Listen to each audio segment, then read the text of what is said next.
Publisher.org, podcast giving away episode 450. Stevesmi here, the Rickster, Ricky V Rock. What's going on? How's it going? Hey, what's up, Steve? What's up, guys? How's everybody doing out there? So we have a fun podcast, episode 450. We're doing a little special one today. We're going to talk about several topics, guys. Let's get to it. The first one we're talking about is bodybuilding deaths that have come recently. You guys listen to the Hardcore podcast. You've heard Mobster and I do episodes on guys who have been dropping dead. We did an episode about George Peterson, which is Hardcore episode 164. We did another episode on Sean Roden, who died, episode 168. And then we did an episode on Cali Muscle 169, his near-death experience, where he had a heart attack. We also did John Meadows as well. And John Meadows was another guy who has passed away. That would be episode 158. So, guys, I mean, it's on and on and on. And, we expect to do more, unfortunately, death from guys. But really, I'm curious to hear Rick's perspective on this. Rick, you've listened to the episodes, and, we haven't heard, Mobster and I, we had our little rants on this topic. And really, one of the things that I mentioned talking to Mobster on the podcast and off the show, and one of my recommendations is, why not have these guys treated just like they treat players in professional sports like the NFL, NHL? These are sports. Let's take the NFL, for example. When you're on the field and you take a big hit and you have a possible concussion, they take you out of the game and they check on you. These are independent doctors that take you off the field and check on you. And if they rule that you had a concussion, you're not allowed back in the game. You've got to sit out, and you have to pass a concussion protocol during the week before you're even allowed to play. And if you don't pass that concussion protocol, you're not playing. And it's not the teams that make those decisions, it's these independent doctors. So my idea was, why not have independent doctors who are doing physicals on these professional bodybuilders? And if they deem these professional bodybuilders not healthy, then that will force them to, I'm sorry, for the bad news, but you're not competing. We're not going to let you on stage. We're not going to let you in there. The second thing I suggested is, why are these guys by themselves? Why are they allowed to be by themselves? When you're competing leading up to a show, you should have to have a roommate with you. You should have to have a coach. Your coach has to be up your ass, always keeping an eye on you. All right. You treat the competitor like, an athlete, right? Where you're always keeping an eye on them. Professional athletes, they have roommates when they travel for a reason. It's so someone keeps an eye on you in case you slip in the shower and fall, in case you have a stroke, in case something happens where, you're not well and you're getting dizzy and you're fainting, you're getting sweaty, someone there to call 911. Because on some of these deaths, that would have prevented them dying. That would have got them someone in time where they wouldn't have been sitting there for an hour or two, and then no people calling them and texting him and not getting a response, and then say, he's probably taking a nap. I'll just check on him in a couple hours. So, those are a couple of suggestions that they could do. And the money necessary to do this should be paid by all these supplement companies that are contributing to bodybuilding and sponsoring these contests.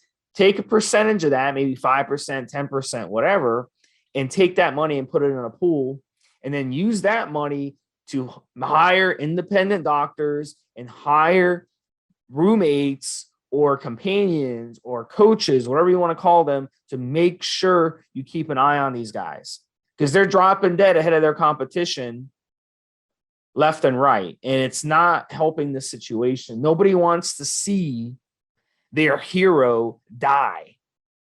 If the NFL players would go on the football field and they're getting hitting each other and they're dying on the football field, they would lose viewers because no one wants to see their favorite players who they worship and they wear their jerseys and they cheer passing away. And that's what we've been seeing. We've seen these guys pass away.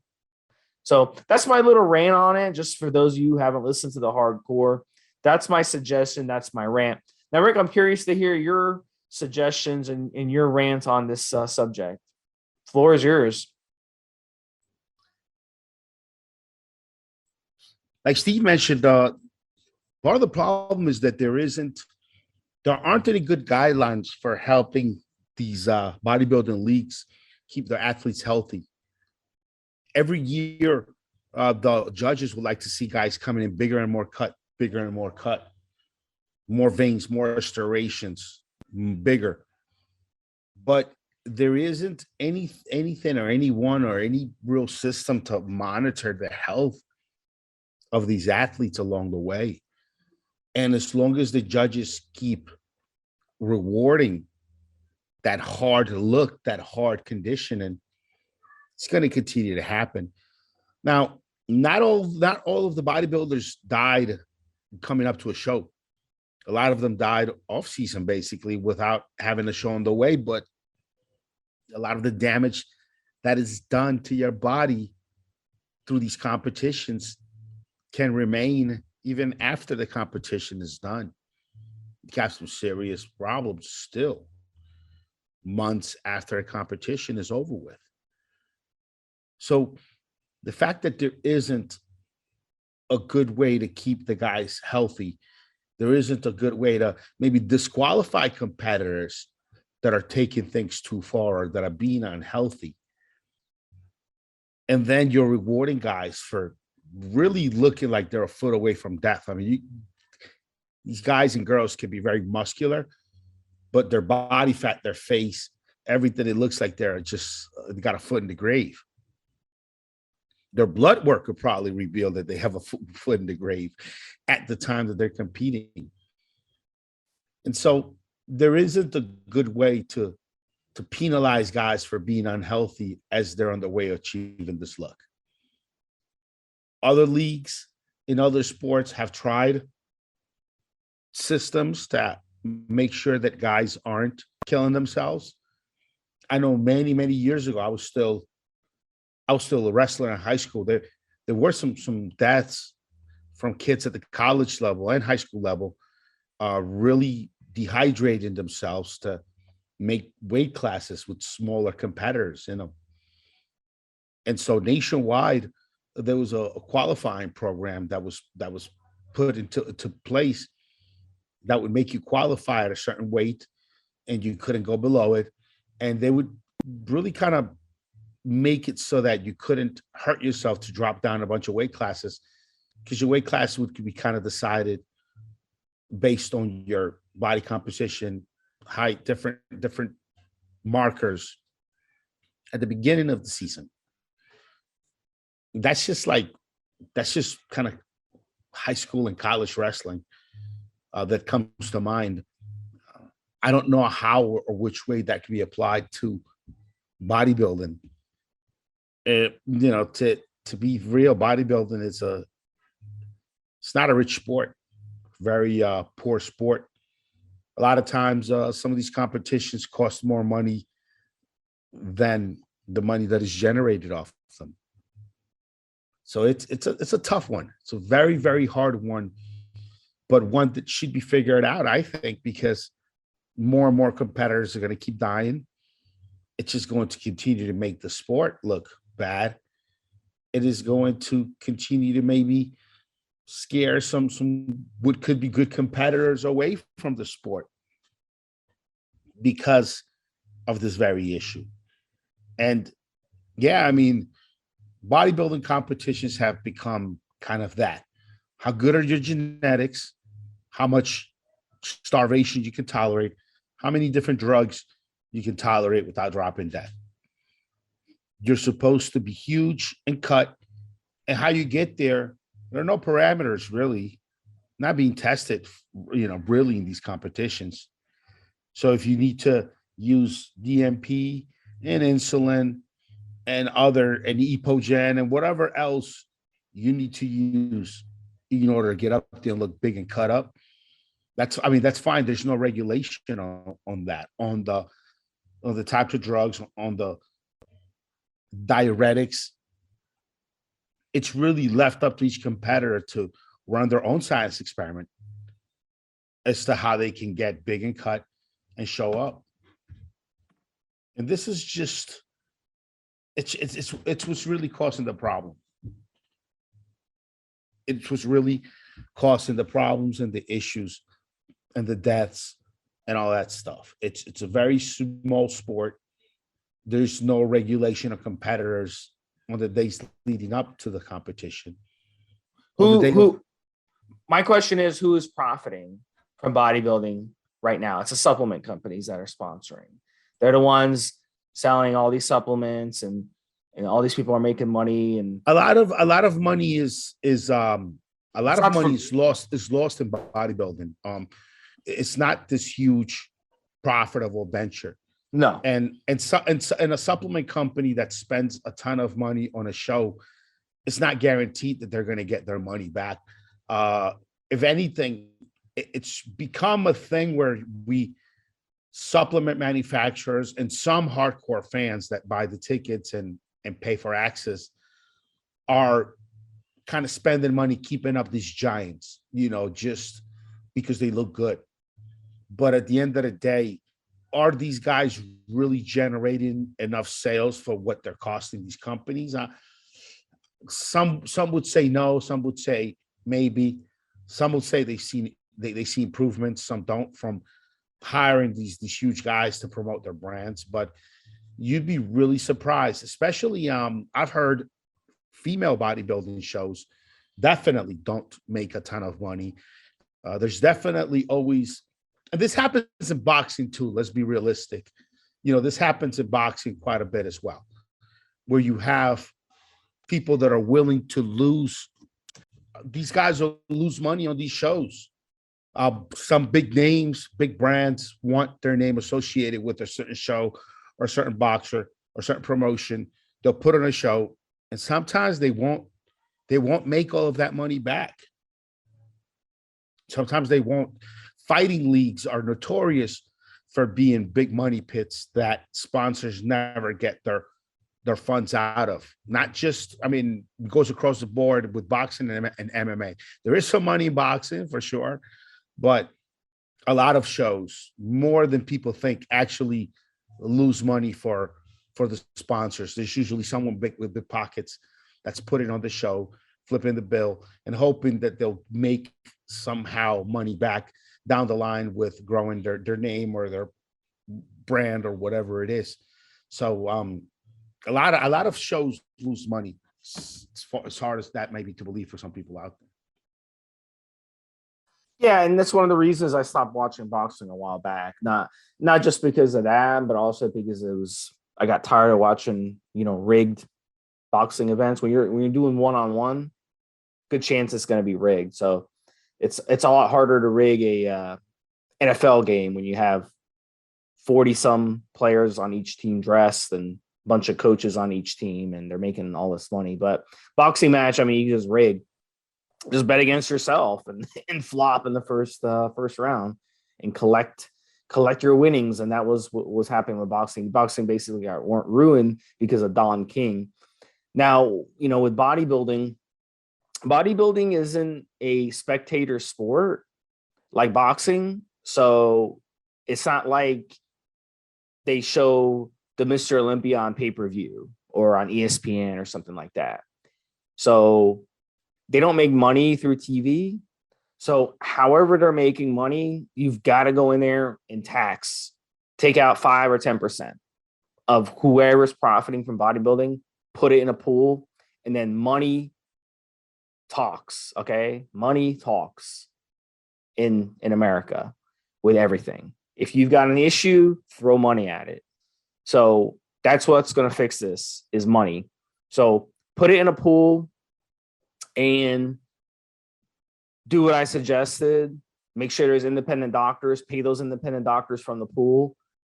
And then the coaches, I don't even think you need to pay the coaches. I mean, they're getting paid already by the competitors. And if they really cared about their clients, they would be with them, leading up to the competition. And as you said, Rick, they're not all dying ahead of their competition, but a lot of them are. And a lot of them are putting themselves at serious risk ahead of their competitions due to the diuretics use, due to the stimulant use, due to the condition of their body, their heart health.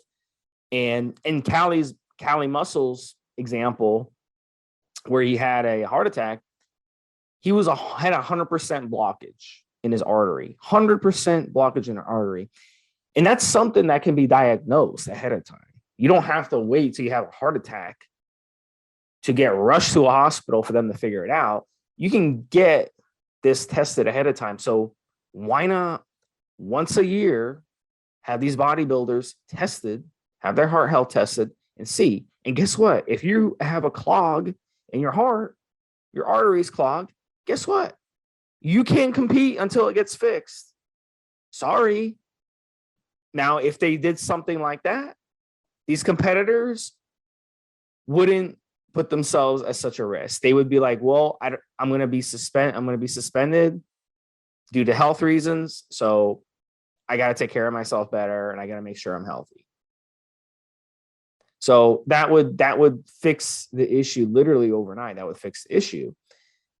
So, I think that's what we do, but I don't think it's going to happen. I don't see it happening, because bodybuilding is a very reckless endeavor, and it's basically something where you're on the edge of death. When you go on stage at that level, you are literally on the edge of death. So, and as you said, Rick, as you said, Rick, that's how it goes. That's bodybuilding for you. Yeah. So the money would have to come from somewhere to verify, qualify blood results, health screening for every competitor. If they wanted to do it leading up to the show, that's one thing. If they wanted to have something in between shows to monitor these guys, I mean, the expense would be pretty high. I don't particularly see any bodybuilding league really having the resources, the money to provide a qualifying testing, for guys, like checking their blood work, seeing if they're being healthy or not, how they're managing their contest prep. I just don't see it having the resources to ever do that. If it did, then it would cost you $10,000 to enter a show. It would be something really ridiculous. I think the only thing they're going to do, if they're going to do anything at all, is that they're going to start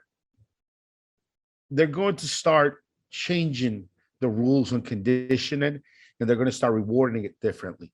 So guys who come in not as dry, not as cut, not as close to death looking, are going to start getting the nod, are going to start getting the points and the placement over the guys that come in looking super dry, super hard, super tight. It's about all they could really do with the resources at hand, in my opinion.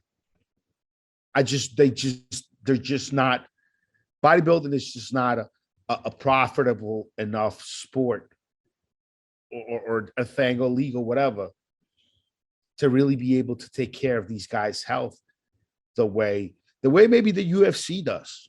They're a league and a private business and everything all wrapped up into one. Even boxing has, in a night of boxing where millions of dollars in purses are given out and thousands of seats and pay-per-views are sold, really there's just a handful of guys fighting. On the other hand, you go to a bodybuilding show where the whole show, everything going on there might be worth a couple $1,000,000, if that. And there's, 50 competitors, maybe close to 100 competitors, depending on the size of the show. So that boxing event would have a much cheaper, easier time checking up on the health of all of their, handful of fighters for this night of millions, as opposed to a bodybuilding show where forget about pay-per-view or anything. Nobody even knows that this thing's going on. Might be televised by someone going live on Facebook. I mean, very small kind of operation. And then you got 100 guys to look after as far as are they healthy enough to step on stage? Did they follow healthy protocols getting ready for the show? It's just the scales of the amounts of money available and the amounts per competitor are just meager when it comes to bodybuilding. I mean, this fucking thing is almost a hobby, really. There's some very few top level guys that make their money on the shows. Nowadays, most guys make their money on their social, on their Instagram, on their followers. That's where the real prize to sponsors, and that's where they're really getting a good chunk of their money from. Prize money at these shows it's not all that. It's really not all that. So could it ever be fixed? Only with a judging fix. And you'd have to have a really weird standard where, like, okay, you can't come in watery and fat, but you also can't come in super tight. So you get points for coming in fairly and well conditioned. But once you go beyond this point, points begin to be taken off. Because if you go past a certain point, it means you had to have been really unhealthy and really responsible in some of the practices, some of the prep work, and some of the compounds you used in order to get that tight. It'd have to come to a very weird kind of standard. But it's the only way that I see, Steve, and you tell me if you agree or disagree with me. It's the only way I see that the actual leagues, the actual letters, these leagues with the letters names could actually do anything to affect any kind of change in the sport and the way guys are handling their prep, which is the major problem. But besides that, I just don't see it. I mean, there's not enough money to do proper medical follow-up. There just isn't any money in this to do it. And the best thing the league can do is change their standards for judging. What do you think? The problem is, that might be a problem.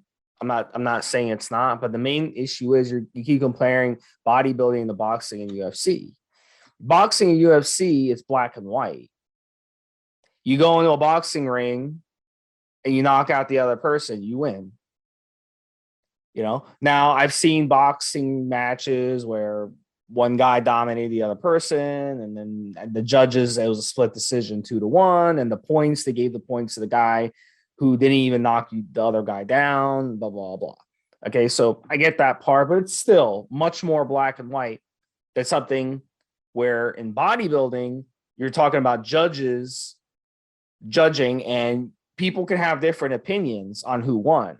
That's the frustrating thing. It's like watching the Olympics. Some of these Olympic events where, like gymnastics, for example, you ever watch gymnastics and the person, or skating, ice skating, where they twirl up in the air and do a little show and whatever, and the judges give them a points, and you're like, what? That person did better than that person. You're getting, and that person got more points, blah, blah, blah. Because it's not black and white.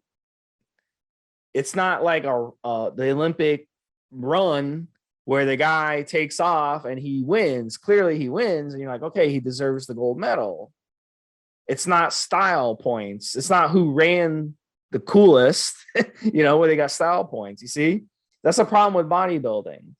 So if you're going to change the way they judge, it's going to be an absolute mess. I don't see that being a plausible idea, because bodybuilding isn't black and white. So the judges are going to be like, well, you've got to do something with your health. I don't think it's unreasonable to make these guys pass a physical. Physical isn't that expensive to do. All right. And I'm sure these competitors have health insurance. All right. I'm sure they have health insurance. what 95% of people in the United States now have health insurance. We're almost to universal health insurance. And in all these other countries, these Western nations all have universal health insurance. So they can go to a doctor ahead of the competition and get their blood work done, which they should be doing anyway, and get their heart health checked and all this stuff and pass some sort of standard to be able to say, you know what, you're cleared, you can go ahead and compete. I don't think that's unreasonable. And I think that basically, you know, the way it is now, and I've interviewed some of these guys, and they've told me point blank, they rather stay ignorant about their blood work and about their heart health and about their liver health and kidney health. They rather not even know it because they know how much damage they're doing. So I think this is a good incentive for them to stop being ignorant and actually know this. If Cali Muscle had just had his heart checked, okay, which is a routine checkup, okay, where you go in and they could check on your heart. They could do a stress test, whatever you want to call it. They would have seen 100% of his artery was clogged. And they would have been like, you know what, we got to unclog your artery. And that, if he was competing, they would have told him, sorry, you can't compete because your heart is clogged. Who in their right mind would say, you know what, fuck that. I don't care, my heart is clogged. I'm competing next week. I don't care. Who would do that? Nobody. So I don't see this. I don't see it being any type of negative thing at all. I think it's a win-win for everybody just to pass this just a basic test. They can pass it, and that would solve the issue of competitors dropping dead. Would it save someone like John Meadows, who wasn't competing? He's just some guy who used to compete. Would it solve his issue? No, you know, it wouldn't solve his issue. But I think having these guys dropping dead the night before the competition is a huge issue. Final thoughts, and we'll move on. It'll be interesting to see what happens. Bodybuilding is a sport that evolves. It really evolves over time. Look, when Steve and I were kids, there was only a handful. I shouldn't say a handful. I'd say several, a couple dozen professional bodybuilders, men and women. Nowadays, there's hundreds.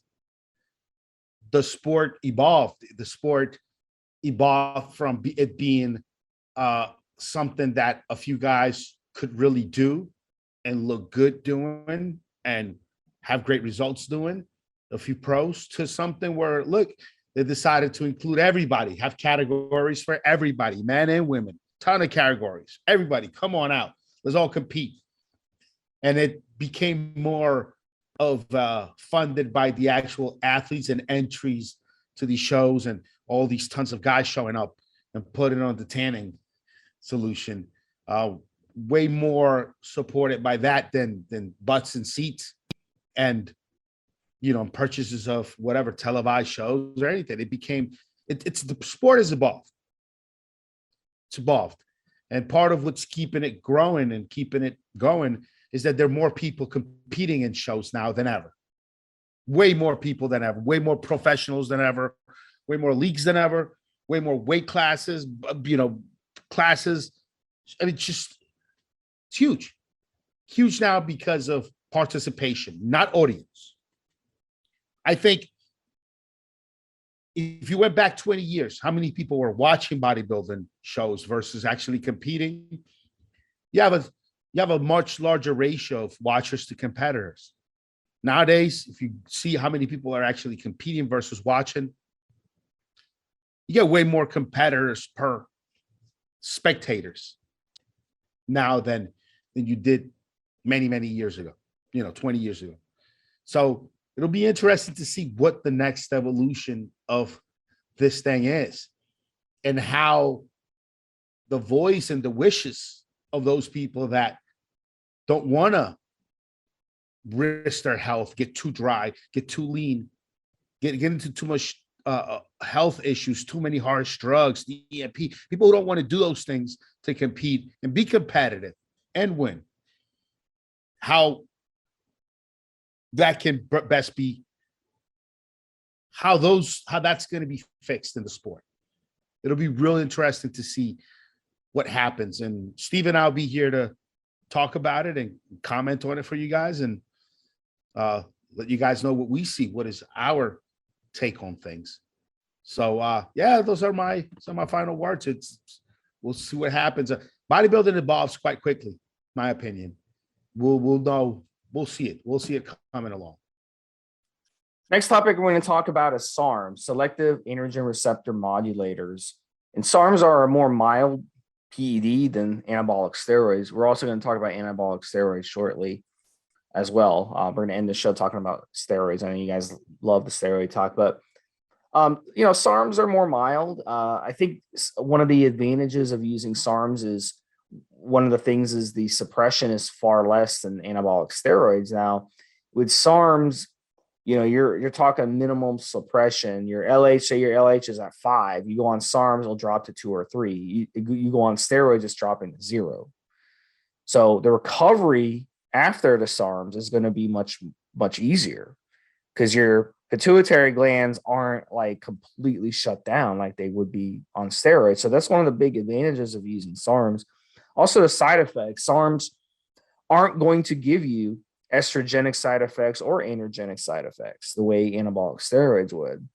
So if you're worried about gynecomastia, bitch tits, if you're worried about water retention, if you're worried about your prostate, if you're worried about your heart health, if you're worried about, you know, your kidneys, stuff like that, SARMs is going to be way less of effect, but they do hit your liver a little bit, just like anything.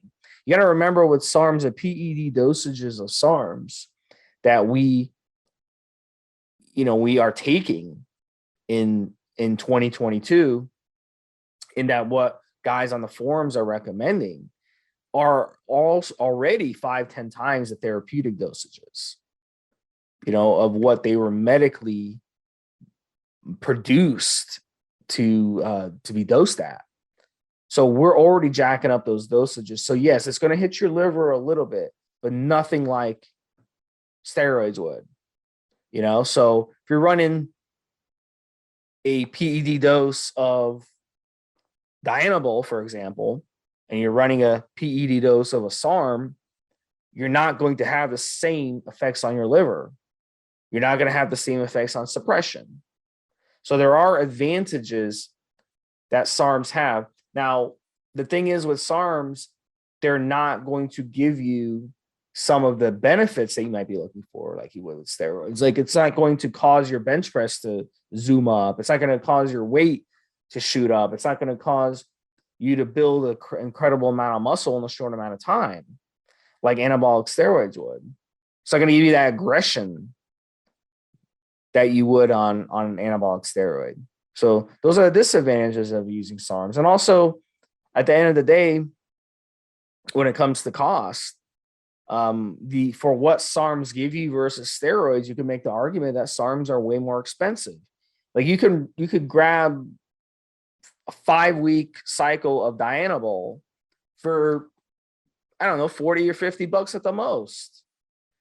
But if you run a 4 or 5 week cycle of a SARM stack, you're probably gonna be paying, you know, $150 or even $250, depending on what you get.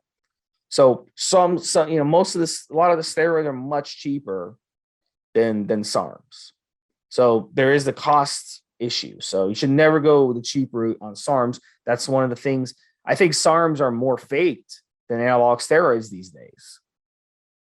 You know, and a lot of these guys, they've made a living, a damn good living.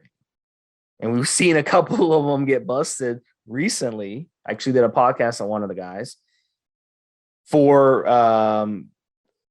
actually spiking their products. So they do the same thing with SARMs. They'll spike the SARMs. They'll put pro hormones as the SARMs to give you more of a aggressive androgenic type of effect.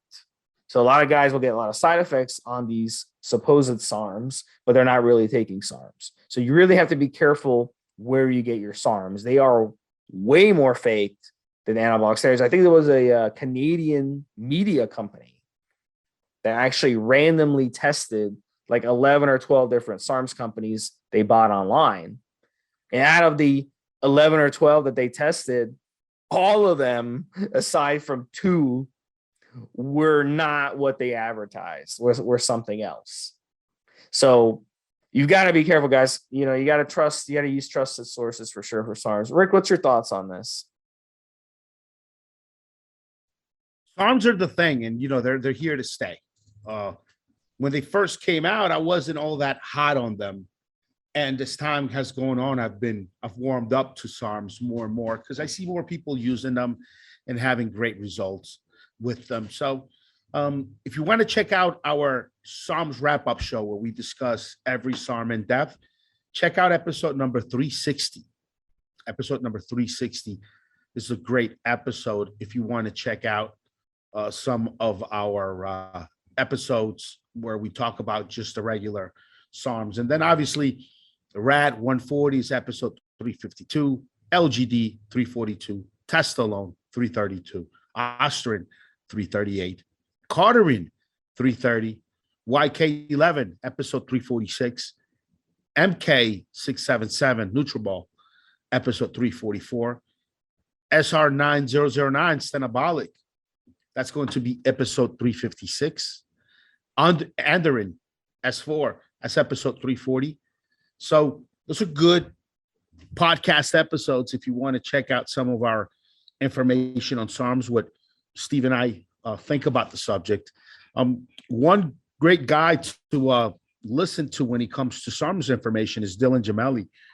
I just interviewed him for the Elite Fitness podcast, episode 34 and 35, which should be, if you go to elitefitness.com, when you go there to elitefitness.com, you'll see a link on the top right that says podcast. When you click on there, you'll be able to see all of the podcast episodes. And you'll be able to find episode 34 and episode 35, where I interviewed Dylan about YK11 and RAT 140. And if you scroll back some of the earlier episodes, Dylan's been a guest about 5 times on the show, always about SARMs. So SARMs are here to stay. SARMs are here to stay. They're the new thing. All of the steroids that we talk about on a daily basis, everything from Anavar to Winstrol to Oxandrolone to, Nandrolone to everything. It's all been around since the 60s, some late 50s, 60s, early 70s. So good 40-something years has gone into use of these steroids before we today can say that they will do X, Y, or Z. When it comes to SARMs, they've only been around the last 10 years, really. Some of them less, some of them a little tiny bit more. But it's a 10-year. So it's hard to say really what's going to happen, what they're going to do to our bodies really long term. It's impossible to really know and to really say. So that's something I always tell guys when they're thinking about SARMs. And look, I'm not trying to be scary. I use them. I realize that I don't know every single side effect that could come from using these compounds down the line, down the years. I admit that. Do I still use them? Well, fuck yeah, I do, because I like experimenting on myself. And I like compounds that bring real results. And I've seen some amazing results with SARMs. Mainly SARMs bring in additional health benefits that steroids just don't have. Or that maybe if a steroid was ever attributed, that particular health benefit, whatever SARM's counterpart does is way better. I'll give you an example, nandrolone. For years, guys talked about how nandrolone is great for joints, great at helping your bone structure, your joints, tendons, all that good stuff, which when you think about nandrolone, yeah, there is a little bit of an improvement there, but it could be negligible. Now take something like Ostrin in the SARMs realm, and that's really going to help heal joints. That's really going to do something serious to the way your joints, your tendons, your structure feels, far exceeding what SARMs could actually do. I'm sorry, far exceeding what conventional steroids like nandrolone could actually do. So that's just something to know and think about. I mean, cardio benefits. For years, guys would say, oh, equipoise, more red blood cells, more better cardio, equipoise. Equipoise is pretty good. It's nothing compared to GW Carterin when it comes to cardio endurance. I'll tell you that. So yeah, I mean, definitely these SARMs have additional better health benefits. But at the end of the day, you have to kind of know that very new drugs, and we don't know. We don't know what could happen after decades of doing a couple of SARM cycles per year, what your body is going to be doing inside. Or at least we haven't had the data from another generation of bodybuilders that did it before us, like we do with steroids. So I'm still personally going to continue to partake in SARMs personally, and I'm still going to continue to give information out about SARMs. But in the spirit of being responsible and really bringing you kind of both sides of the coin on things, they're new, very new drugs that we can't pretend to fully comprehend in depth. Maybe the way we do steroids by now. So that's it. All right, guys. Yeah. And then the next one we're going to do is supplements. So Rick, I'm going to let you lead this one. This is one that you want to talk about. You had some ideas on this one. What are some supplements that you like? All right. So supplements. As of the recording of this podcast, we have a very different, weird supplement scene than we did a decade ago or 2 decades ago, definitely. Some of you guys can remember just less than 10 years ago, we used to be able to buy some pretty hardcore, pretty strong compounds right over the counter. Right over the counter, no problem. Methylated steroids. I mean, pretty much some very strong stuff. 2014, government did away with pretty much most of the cool stuff we could buy. And nowadays we have a pretty those hardcore, really effective compounds for muscle building are gone. And some newer compounds have arisen that aren't really directly related to bodybuilding as good, as well as the pro hormones used to be, but can still generate some really great results for guys. And my personal way of doing things, I've taken an approach to it where I'm using right now, I released a new product called N2 Transoderm. Go to N2Transoderm.com or go to needtobuildmuscle.com and click on Muscle Builders. You'll find it there. Basically, I'm using pre-hormones that you can apply on your skin to areas of your skin that have the enzyme concentration that's going to turn this pre-hormone into anabolic androgenic hormones, steroids that you can actually benefit from. Now, years ago, it would have been legal many years ago to actually put these hormones that we want to get out of the conversion, just put them in a bottle and in a capsule and give them to you. Not anymore. Most of those hormones have been made illegal, banned in supplements, but the precursor for it is still legal and available.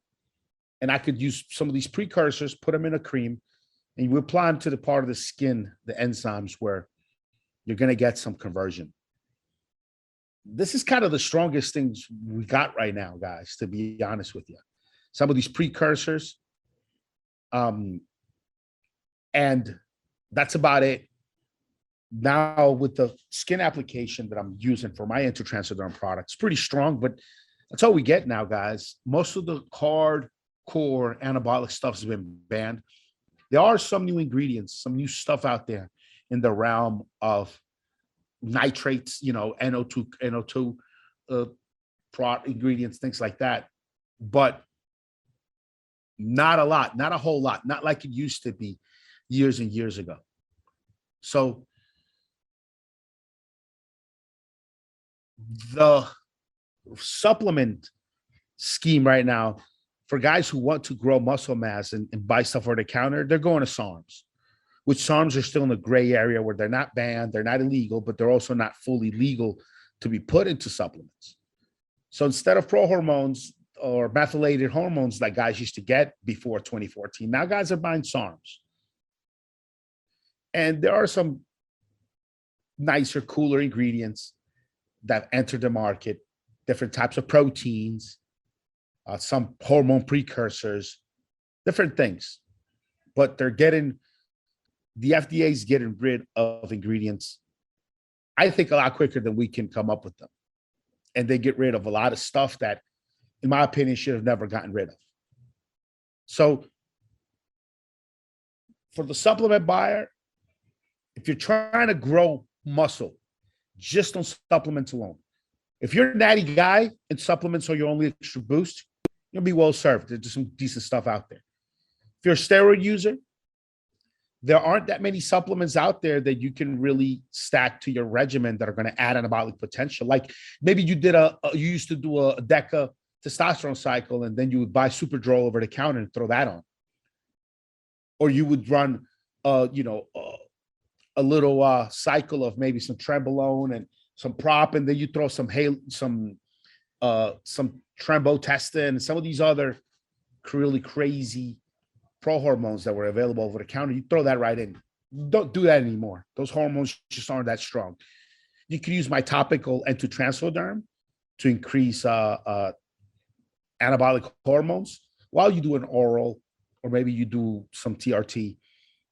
It's about as strong as you get nowadays because of the laws. But if you're a juicer and you're full out juicing or doing SARMs, some of the products out there to keep your body healthy are better than they've ever been. And To Guard today is better than it's ever been. Over the years, we added additional ingredients that became available. Tutka being one of the best additions in the last 5-6 years, as it started to become readily available and became affordable to put into a supplement like this. There are better things out there. We understand the body much better now than we did ever to help you stay healthy while you take these steroids. But yeah, so supplements, I really like herbals. When it comes to supplements, I really believe in herbals. We've been taking herbals as human beings for hundreds of years, thousands of years in some cases. So I'm a much bigger fan of natural herbals that come from plants, in nature, than I am of this processed junky supplements. A lot of my clients, when they talk to me, they're like, what supplements do you take? What protein powder do you take? What amino acids do you take? And I'm like, look, I don't take either one of those. Protein powder, as someone who is well educated in nutrition, it's actually listed as junk food in the nutritional profiles. Call it a junk food. It's considered a junk food. It's just like ice cream. It's considered a junk food because if you look at the ingredients of what's in whey protein powder, it's fake. Everything in it is fake. It's heavily processed at best. And then they add artificial sweeteners and they add all this crap to it, make it taste good, and sucralose and all this other crap. And it's just not something I partake in. So I like these natural herbals. I like your product, Rick, N2Generate ES, the Fedosia, the Tribulus, the fenugreek, the vitamin E, the zinc. Those are things that you can take and that can help you, that can boost your testosterone levels naturally, can help your strength, it can help you build muscle, it can help balance things out. It's got ingredients to help with the heart health and stuff like that. So those are the things I like. Those are the supplements that I partake in. And then amino acids are another one that I don't like. In the Western world, we already get plenty of amino acids.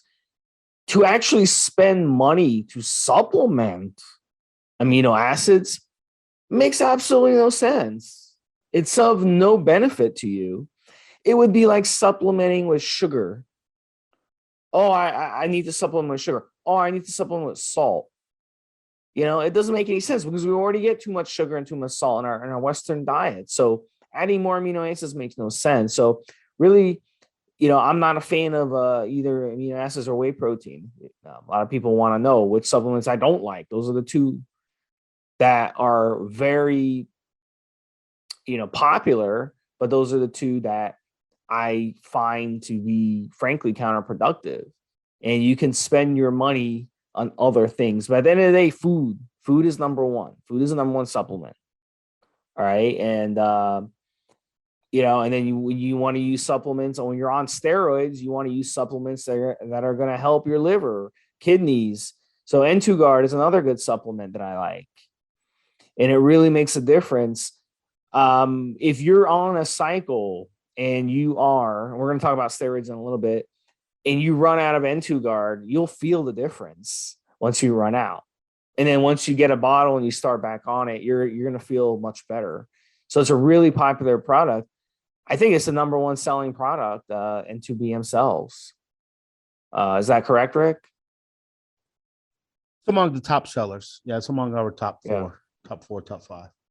So I mean, it's really popular for a reason, and 99% of the people who come back to buy N2 are former customers. So it's one of those things that they really, really like. It's not like these other supplements that you see being sold on these websites where guys go in there and they'll buy it one time and they'll say, yeah, it doesn't work, and then they'll never buy it again. But then they're going to bring in new 20-year-old naive young guys to spend more money on useless supplements that they sell. So it's very important when there's a method to the madness of supplement usage. And it's very important to also use. I just want to make a note as well, before I let you finish out the topic, Rick. A lot of supplement companies out there, they cheat. They spike their supplements and stuff. So it's very important to use a trusted supplement company that's actually going to sell you what they say they're sending you. Because the FDA doesn't have the manpower to go and check every supplement out there. In fact, ever since the pandemic, they're already short-staffed as it is.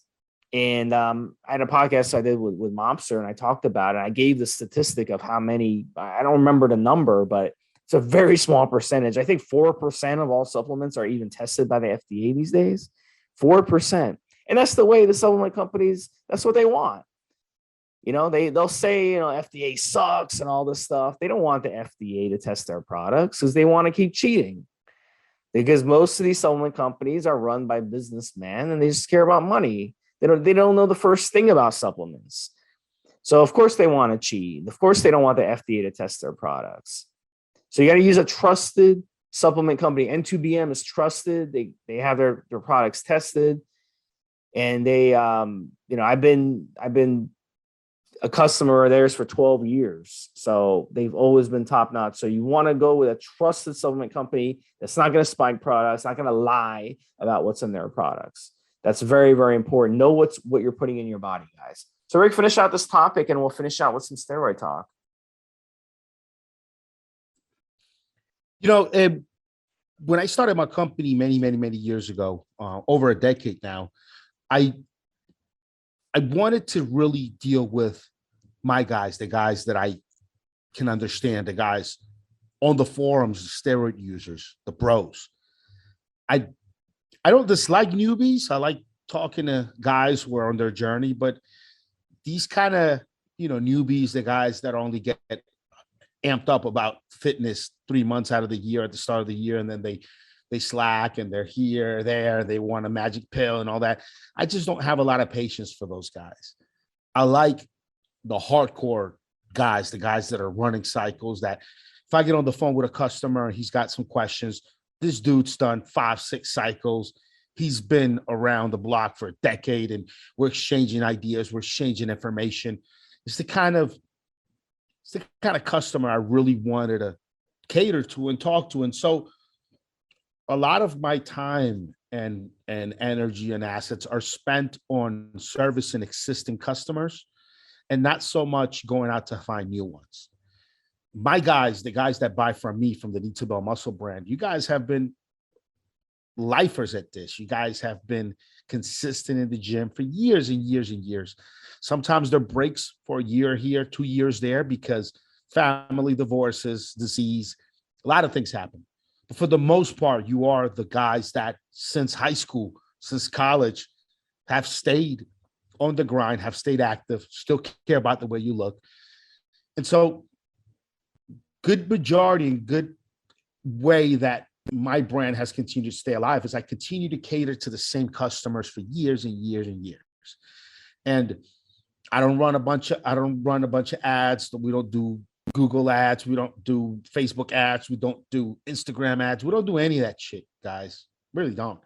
We have these accounts on social because, you know, you kind of have to as a brand. And I publish a ton of girl pictures because we have some female models that we sponsor just to have some nice eye candy for all of our customers that follow us on social. But really, the main way we get customers is you guys out there, you tell your friends about my products, your friends use them and they keep telling other people about my products. And also we just continue to have the same customers year after year, because whenever any of you guys has a question, whenever any of you guys need anything, you guys can contact me directly. That creates a touch of that personal touch, that personal friendship that I have with the majority of my customers. You know, if a guy's been shopping from us 3-4 years, chances are he's gotten me on the phone at least twice. And we've spoken at length about his cycle, his goals, whatever situation he's going through. And that's the way my brand goes, guys. That's the way Need to Build Muscle continues to stay relevant is we provide, we're a full service suite for you guys. We have 3 podcast episodes that I record every single week for you guys. Every week, we have the Elite Fitness podcast, elitefitness.com, and then we do evolutionary.org, 2 podcasts a week. So you're getting at least 12 podcasts from me that I'm on per month. If you just want to plug into that. And also, I'm available for all of my customers. If you have any issues, if you have any questions, I'm the guy you're going to ultimately speak to about your shopping experience with Need to Build Muscle. So that's the way that I've developed my brand, guys. I wasn't all about flash and selling a bunch of bullshit supplements for cheap and big distribution worldwide, all this other stuff, which sounds great. And some guys do it. God bless them. I like knowing my customers. I like speaking to my guys. I like working with my bros. It's just a blessing. So all you guys out there, thank you for your support. Please continue support. And yeah, that's it. So I got to say about the supplement industry, man. Different. Well, let me ask you this, because Monster and I did a podcast about it. I'm not going to mention who it was. You guys can go back and listen to it. But supplement spiking. He got busted for it. The guy's facing, I think, like at least 6 years, maybe 12 years or more. What do you think about that story? Does that piss you off as an honest supplement owner? This one I wasn't aware of. Tell me a little bit more about it, and I'll tell you what I think, please. So he was spiking his supplements with anabolic steroids. So he was selling a test booster, and it was really an anabolic steroid. He was selling a pre-workout, and it was really DMP. So he was basically, DMP is not an anabolic steroid, but you know what I mean. So he was basically spiking his over-the-counter supplements with either anabolic steroids or illegal or very dangerous compounds and selling that to his customers. And he got busted for it. That's really silly. That's real stupid to do. You're basically drugging people without them knowing they're being drugged. Extremely irresponsible. Does it piss me off? It makes the whole industry look bad.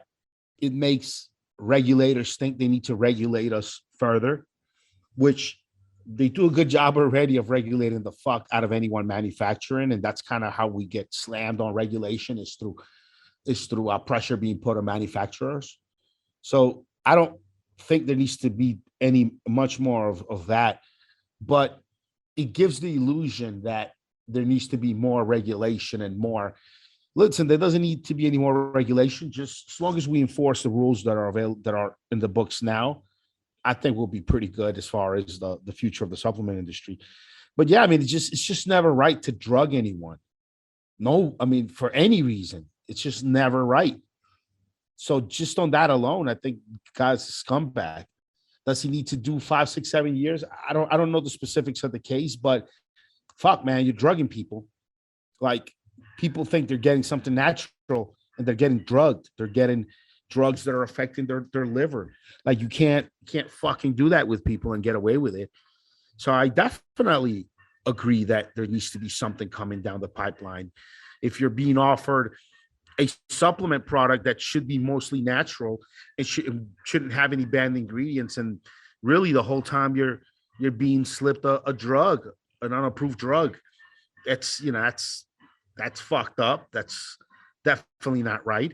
There are, and I've seen it out there, guys putting DMP in supplement bottles and in capsules, but the label tells you it's fucking DMP. It might say not for human use, but here's a bottle with capsules in it. But at least you're taking DMP. And I'm kind of, I'm sort of like, all right, well, at least you're telling people what they're taking. But to actually slip it in and it not be mentioned in the ingredients panel, it not be disclosed fully what this is, that's that's just scumbag to the max. And anyone that does it in any way, food preparation, cosmetics, supplements, needs to be going after and needs to be held accountable for sure. Yeah, for sure. And that was episode, if you guys are curious to learn more about that one, episode number 172, hardcore, the hardcore episode 172 that I did with Mobster. So we talk about that. So last topic, we're talking about steroids. I'm gonna let you get into this a little bit, Rick, and then I'll give my thoughts on it. But start us off on the final topic, steroid talk.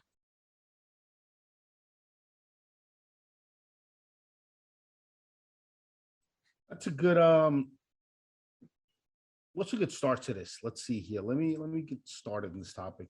I don't know what direction you want to go. Yeah, no. I was thinking about it coming up to the show, how we should what we could do for guys for steroid talk.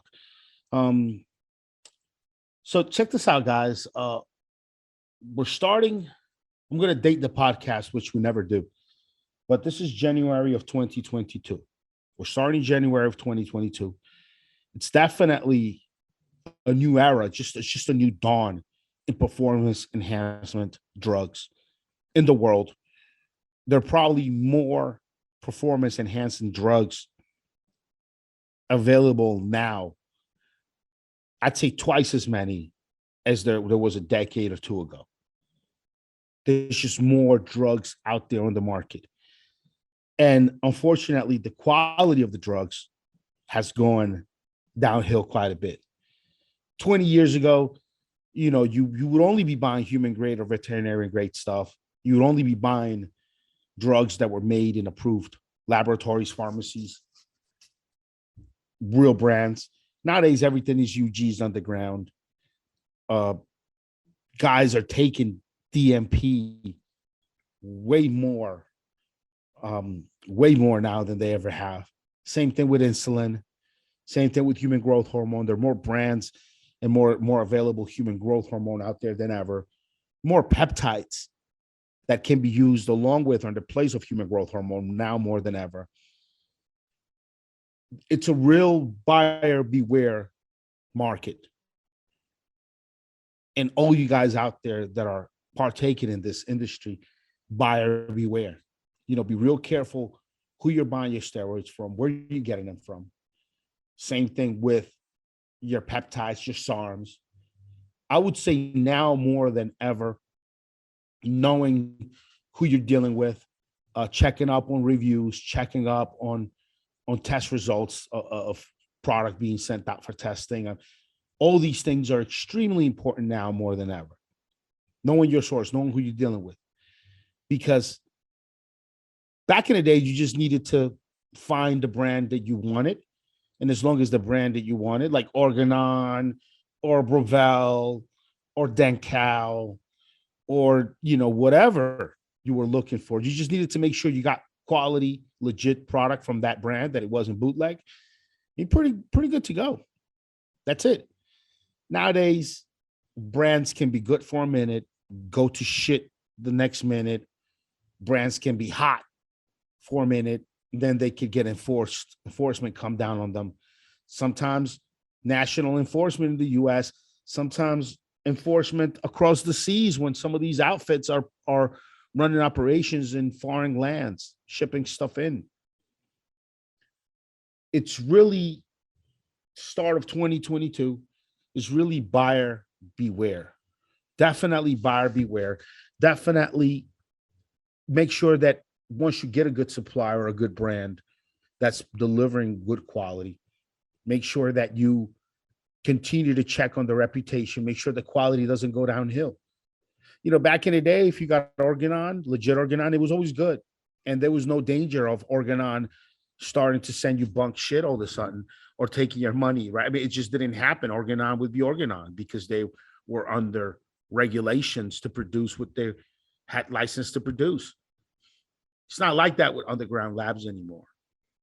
So make sure you pick good labs that have a good long track record, that continue to provide good quality products, good customer support. You know, make sure that you're about that now. It's really that time where there's never been this many different compounds available for performance and aesthetic enhancement. There's never been this many brands out there making either black market or gray market, even white, even white market performance and aesthetic enhancement compounds. Now more than ever, they're being produced. They're more readily available. There's more ways to pay, more ways and better, safer ways to get your money over. But fake, underdosed, bootleg products are rampant. Huge. Now more than ever. Now more than ever. Now more than ever. Back 20 years ago, if you wanted to steal people's money and send them fake Sustanon, fake Organon Sustanon, you'd have to try to make your packaging look as close to Organon as you could, giving people a way to maybe find some errors and know your shit's bootleg. You had to really kind of go out there and really do it. Nowadays, you can just make up a brand. The first batch could be good. Every other batch afterwards could be bad. You get it out there, people start buying. Then you just go bad and send nothing but oil and alcohol, no actives. And it's going to take a long time for people to catch up and figure out that your brand is bunk before word gets out. It's just incredible. It's a different dynamic, different day. So guys, listening to podcasts like ours, staying up with the information, signing up to the forums, staying on the forums, asking your questions there, talking to other guys in the industry on these forums, evolutionary.org, elitefitness.com. It's an incredibly important tool. You got to be wary of doing Google search queries, because Google will start to record everything you search and start to show it to you everywhere you go on social. Really, the best way to ask your questions now is have a username on the forums and log into the forums and ask your question. Ask a vet. If you don't have enough posts, because a lot of the forums limit how quickly you can post a new thread or send PMs. You got to have like 50 posts. Just hijack someone else's thread. Say, hey, I'm new to the game. I don't have enough posts to make my own thread or to send private messages. I'm going to ask my question here on your thread. Sorry. Just hijack it and do that. Just don't do that. Break, just get help. Talk to guys. Make sure you find out what's going on, who's still good, who went bad. Sometimes a brand could be great, but then a huge chunk of fake products mimicking that brand might come out. Word will get around the street like, hey, this brand has always been good, but some assholes making fakes. Look out. Their fakes can be spotted this way or that way. Oh, look out. There's a phony website that's pretending to be a known brand, and it's not the real website. Don't send money to these guys. Look out. This is the kind of information you're only going to get on the forums by being a member there, by asking your questions there, by talking to guys there. This is the kind of information you're only going to get being at a forum. So beginning of 2022, buyer beware when it comes to these underground performance and aesthetic enhancement products. And you need a forum membership now, I think, more than ever. It's probably better now to have a forum membership more than it ever was. Look, 20 years ago, guys, 20 years ago, you could buy human grade steroids from someone at a gym. You could buy human grade steroids via the mail order. Some sources would even advertise on the back of bodybuilding magazines, the classified ads. And when you got your stuff, you could verify to see if it looked like the stuff you had before, or go online without even being a member and check out some gear pictures. That was kind of back in the day when we had real legitimate established laboratories that were under government supervision somewhere in the world. Nowadays, if you don't have a forum membership to see who's out there, what's going on out there, if you're not buying testing kits to test your gear sometimes, if you're not following like these protocols, you're going to get fake shit. You're going to pay a lot of money for stuff that doesn't have everything that you think you're getting in it. So it's extremely important now more than ever to have that forum membership, to frequent that forum. Don't lose your password. Don't lose your access to the email that you registered, and just stay up to date on everything that's going on in this world. That's kind of my message for the start of the year. It's a buyer beware, black market economy, basically. Buyer beware, black marketplace. And you need now more than ever to have that forum membership and to be active so that you can ask your questions and save a ton of money from getting scammed or wasting time, weeks waiting for the gear to arrive, weeks in the gym pumping around. You don't even have all the sauce in you that you think you have. It's a waste of fucking time and money. And it's so much easier now to get scammed now more than ever. So it's my message for you guys now here at the start of 2022. Yeah, so this is a really good topic. We'll have to hit it on future podcasts, but we are out of time officially, guys. It was a long podcast, a special podcast, episode 450. We hope you guys enjoyed it. We have been getting some requests to do some stuff on future podcasts. So we promise I'm going to push Rick as much as I can to agree to start doing more of your questions that are coming in and more of your suggestions for our podcast, and we'll definitely hit that. So stay tuned. It'll be a really, really fun show. Yeah, so Steve, I think the next couple of months we're going to focus a lot on your questions that are coming in. I think it's a good start of the year since we're getting started in 2022, and there's a lot of guys getting hard back into the gym. So let's really do a bunch of Q&A episodes with people's questions out there. I think it's a good time of the year to do that for sure.